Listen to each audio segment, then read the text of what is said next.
ஹாப்பியா, ஹெல்தியா, ஜாலியா ஒரு life. Lanco Harmonia Pavilion Senior Living Apartments at Sri Perambatoor 2 BHK just 49 lakhs. Call 7717273747. அனைவருக்கும் வணக்கம். நம்ம இந்தியா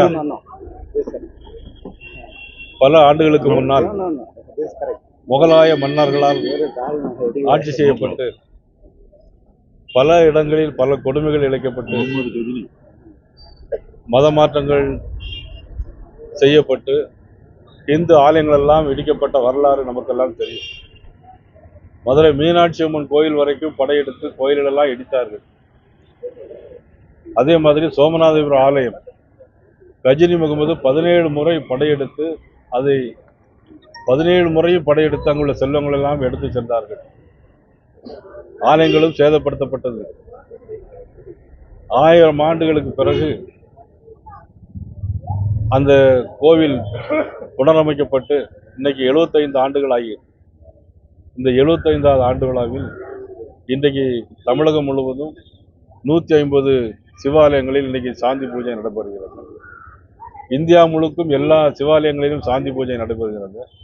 அதனை பாரத பிரதமர் நரேந்திர மோடி அவர்கள் நாளையிலிருந்து திருவிழாவாக கொண்டாடுகிறார்கள். அதனுடைய அடிப்படையில் இன்று நமது இந்த பகுதியில் இன்றைக்கு சிவாலயத்தில் நாங்கள் அனைவரும் வந்து நமது அகில இந்திய மகளிரணி தலைவி திருமதி வானதி சீனிவாசன் அவர்களும், மதிப்புக்குரிய நமது தமிழ்நாடு இன்சார்ஜ் மதிப்புக்குரிய நமது அரவிந்த் மேனன்ஜி அவர்களும், நம்முடைய மூத்த அண்ணா சுதாகர் ரெட்டிஜி அவர்களும் மற்றும் இந்த நிகழ்வில் முன்னாள் நாடாளுமன்ற உறுப்பினர், சட்டமன்ற உறுப்பினர் எல்லோரும் கலந்து கொண்டு இன்றைக்கு இந்த பூஜையில் கலந்து கொண்டிருக்கிறோம்.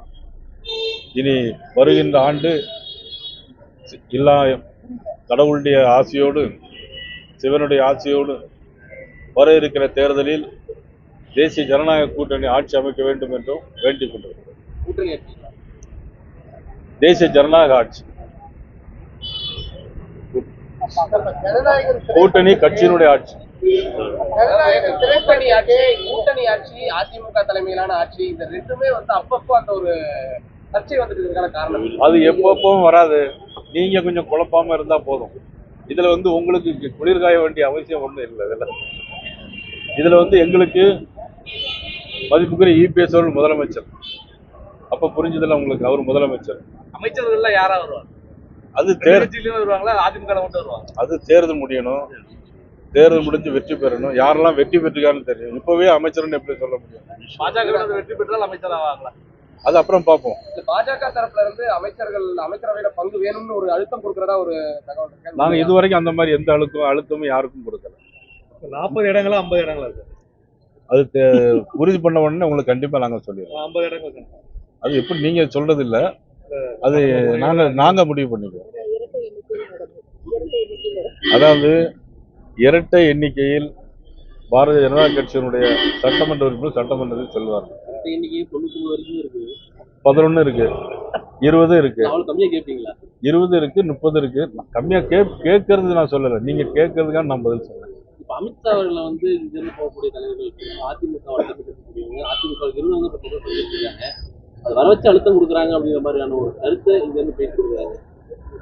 நீங்க அப்படிலாம் தவறா நினைக்கிறீங்க. இப்போ வந்து பேசுனா அழுத்தம் கொடுக்கறதுன்னு எங்க கருத்து அப்படி ஒண்ணு இல்லைல்ல. இன்னைக்கு நம்ம 2 பேரும் சந்திச்சு பேசுறோம். நீங்க அழுத்தம் கொடுத்து கேள்வி கேட்டு நான் பதில் சொல்லல, நீங்களா கேள்வி கேட்கறேன், நானா பதில் சொல்லல. இதுல ஒருத்தர் சந்திக்கும் போது பல நேரங்களில் பல காலங்களில் வந்து மதிப்புக்குரிய உள்துறை அமைச்சரையும் நமது மதிப்புக்குரிய நிதி அமைச்சர் நிர்மலா சீதாராமன் அவர்களையும் பல விஷயங்களாக சந்திச்சிருக்கோம். தேமுதிக மாநாட்டில் நேற்று கூட்டணி உறுதி செஞ்சிருக்கோம், இப்ப அறிவிக்க மாட்டாங்க மாதிரி சொல்லியிருக்காங்க. உங்க தரப்புல அழைப்பு கொடுப்பீங்களா? அவங்க இப்ப சொல்ல மாட்டேன்னு சொல்லியிருக்காங்கல்ல. அழைப்பு ஏதாவது அவங்க வந்த பிறகு நம்ம சொல்லியிருக்கோம். அவங்க சொன்ன பிறகு நம்மளுடைய அது முடியும் சொல்லியிருக்கோம். இல்ல, தேசிய ஜனநாயக கூட்டணியில இருந்து தேமுதிகவுடன் ஏதாவது கூட்டணி தொடர்பான பேச்சுவார்த்தைகள் இதுவரைக்கும் நடத்தப்பட்டிருக்கா? இதுவரைக்கும் நடத்தப்படவில்லை. இனிமேல் இப்பொழுதுதான், அதாவது தமிழகத்தில் வந்து தேசிய ஜனநாயக கூட்டணியுடைய கூட்டணி கட்சி தலைவராக அண்ணன் இபிஎஸ் அவர்கள் இருக்கிறார். முதலாக இப்பொழுது நீங்களாம் ரொம்ப ஆர்வமாக எதிர்பார்த்துட்டு இருந்தீங்க. நீங்கள் என்ன சொன்னீங்க? எல்லாரும் உங்களை விட்டு போயிட்டு இருக்காங்களே அப்படின்னு கேட்டு ரொம்ப வருத்தப்பட்டு. இப்போ எல்லாரும் ஒன்று ஒன்றா வந்துகிட்டு இருக்காங்க.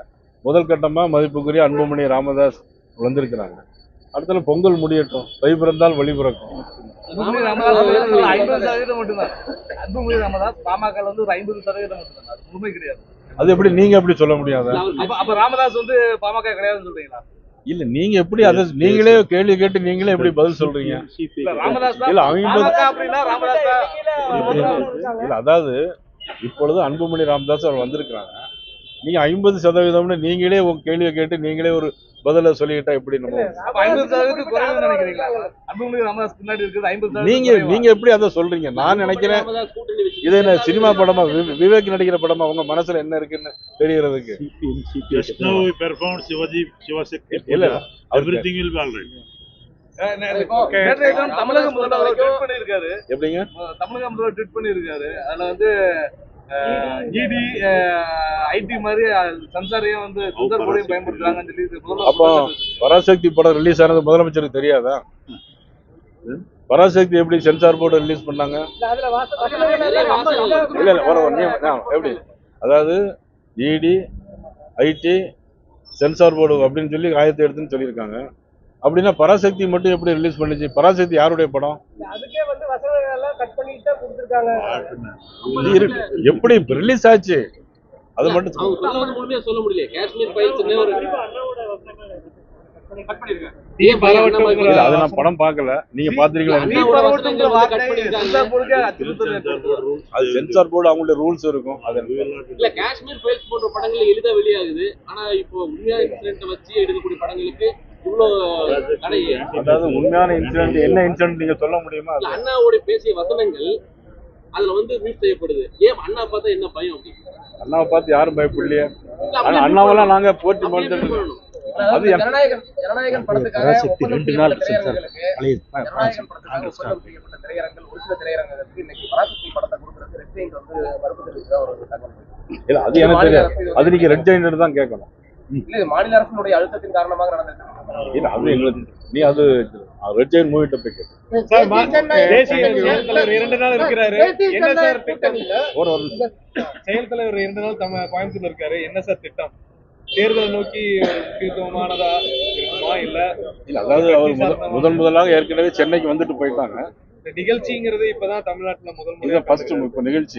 எங்க அடுத்தால தேசிய எங்களுக்கு நேஷனல் எக்ஸிகியூட்டிவ் கமிட்டி இருக்கு. அதுக்கு முன்னாடி வந்து பாஜகவின் பார்வை கொங்கு மண்டலத்தை நோக்கியது.